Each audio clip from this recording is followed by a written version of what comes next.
ছোট্ট একটি গ্রামে একজন দরিদ্র বৃদ্ধ কৃষক থাকত। তার ছিল একমাত্র ছেলে, নাম তার প্রতাপ। কিন্তু সেই ছেলে ছিল খোঁড়া, একটি পা অচল, ঠিকমতো হাঁটতেই পারে না। কৃষক দিন দিন বুড়ো হয়ে যাচ্ছে, কাজ করতে তার বেশ অসুবিধা হচ্ছে। কিন্তু তার ছেলে তাকে কোনো মতে সাহায্য করতে পারছে না, কারণ সে ঠিক মতন হাঁটতেই পারে না। কৃষক ছেলের উন্নতি দেখতে চেয়েছিল, কিন্তু সেই আশা বহু বছর আগেই তাকে ত্যাগ করতে হয়েছে। এখন কৃষকের আয় তেমন না, এবং সে তার সংসার চালাতেও পারছে না। একদিন সকালে কৃষক বিছানায় বসেছিল। হঠাৎ প্রতাপ খোঁড়াতে খোঁড়াতে আসে এবং বলে, বাবা, আমাদের যে ঘরে একটিও চাল নেই, মা তো কাঁদছে, আমরা কি খাবো?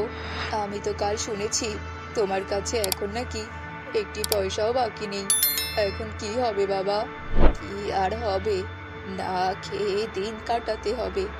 বাবা, তোকে আমি একটা কথা বলছি, তুই কষ্ট পাস না। না বাবা, আমি কেন কষ্ট পাবো, তুমি বলো বাবা। বাবা, তুই যে করে হোক একটি কাজ জোগাড় কর। কিন্তু আমাকে এখানে কে কাজ দেবে বাবা? এখানে না পারিস, শহরে গিয়ে কাজের খোঁজ কর। শহরে অন্ধ ব্যক্তিও কাজ পায়। তোর দেখভাল নিয়ে চিন্তা করা আমার দেখার বিষয় না। তোকে খাওয়ানোর মতো আমার কাছে টাকা নেই।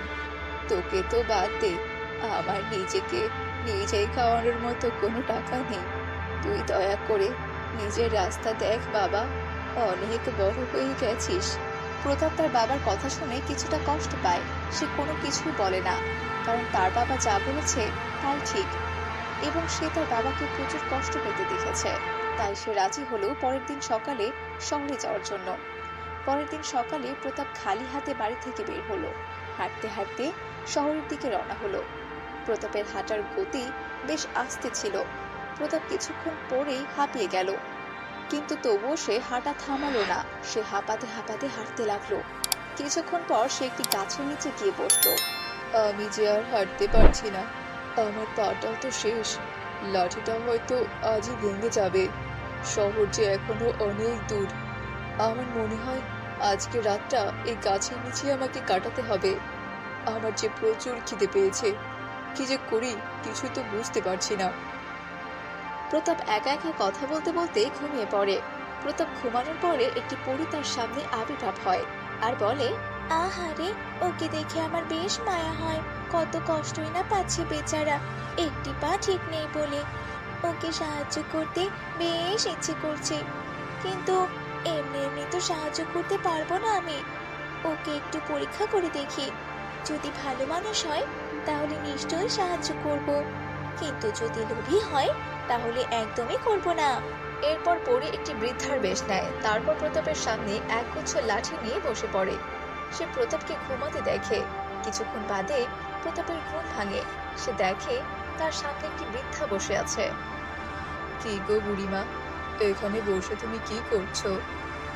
কিছু না গো বাবা, এই লাঠিগুলো টানতে টানতে আমার শরীর ব্যথা হয়ে গেছে, তাই তোমাকে এখানে বসে থাকতে দেখে আমিও একটু বিশ্রাম করছি।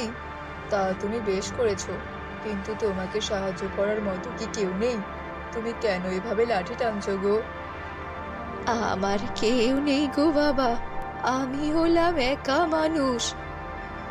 আমি তো আছি বুড়িমা, তোমাকে দেবার মতো টাকা পয়সা যে আমার নেই বাবা। আমার টাকা পয়সা লাগবে না গো, আমাকে শুধু থাকার ব্যবস্থা করে দিও এবং একবেলা খেতে দিও। বৃদ্ধা মহিলা প্রতাপকে তার সাথে থাকতে দেয়। তারপর প্রতাপ তার পরিবর্তে বৃদ্ধা মহিলাকে গাছ কাটায় এবং ইত্যাদি কাজে যতটুকু পারে সাহায্য করে দেয়। বৃদ্ধা মহিলা তাকে ভালো করে যাচাই বাছাই করে এবং বুঝতে পারে যে প্রতাপ একদমই লোভী না, সে খুব ভালো মনের মানুষ। একদিন সকালে বৃদ্ধা ভোর ভোর ঘুম থেকে উঠে আর প্রতাপের সামনে গিয়ে বসে এবং তার জাদুর সাহায্যে প্রতাপের পা ঠিক করে দেয়। সে ঘুম থেকে উঠে টের পায় যে তার পা নাড়াতে পারছে। এটা দেখে সে বেশ খুশি হয়, আবার আশ্চর্যও হয়। কি, আমার পা আমার পা কি করে ঠিক হয়ে গেছে? কে কে ঠিক করে দিল আমার পা? আমি আমি ঠিক করে দিয়েছি বাবা। কিন্তু তুমি কিভাবে ঠিক করে দিলে? এরপর বুড়ি তার আসল রূপে ফিরে আসে। প্রতাপ দেখলো সে বুড়ি নয়, একটি পরী হয়ে গেছে। তোমাকে আমি 3টি বর দিয়েছিলাম, একটি দিয়ে আমি তোমার পা ঠিক করেছি, এবার 2টি বর বাকি আছে। তুমি কি চাও নিজে থেকে আমাকে বলতে পারো। দাঁড়াও, আমি ভেবে নেই। উম, হ্যাঁ হ্যাঁ, পেয়েছি। আমি এমন একটি জিনিস চাই যার কাছে যা চাইবো তাই পাবো। তুমি একদম চিন্তা করো না, তুমি যা চাইবে তাই পাবে। এই বলে পরী একটা থলে আবির্ভাব করলো এবং বলল, এই থলির কাছে তুমি যা চাইবে তাই পাবে। তুমি আর কি চাও?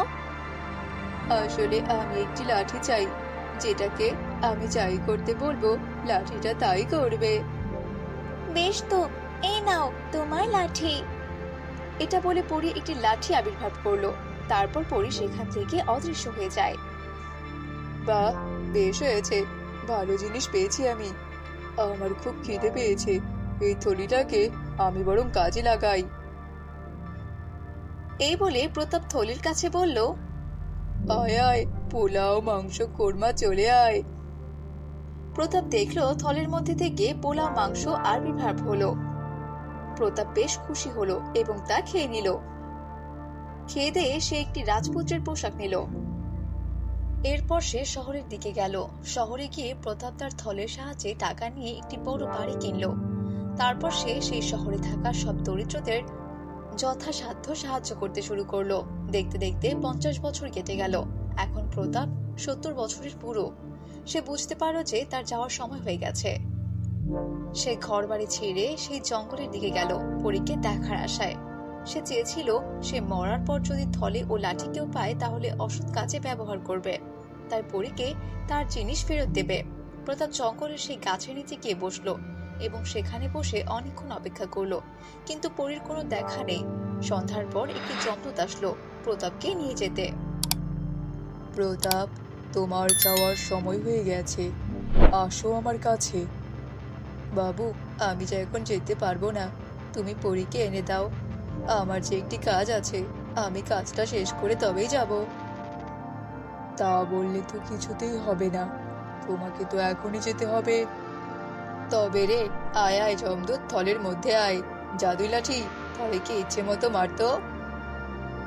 লাঠি থলের ভেতর থাকা যমদূতকে প্রচুর মার মারলো। কিছুক্ষণ পর পরী আসলো এবং প্রতাপ যমদূতকে থলের মধ্যে থেকে বের করলো। তারপর সে পরীকে তার লাঠি এবং থলে ফেরত দিল। তারপর যমদূতের সাথে পৃথিবীর মায়া ত্যাগ করে চলে গেল।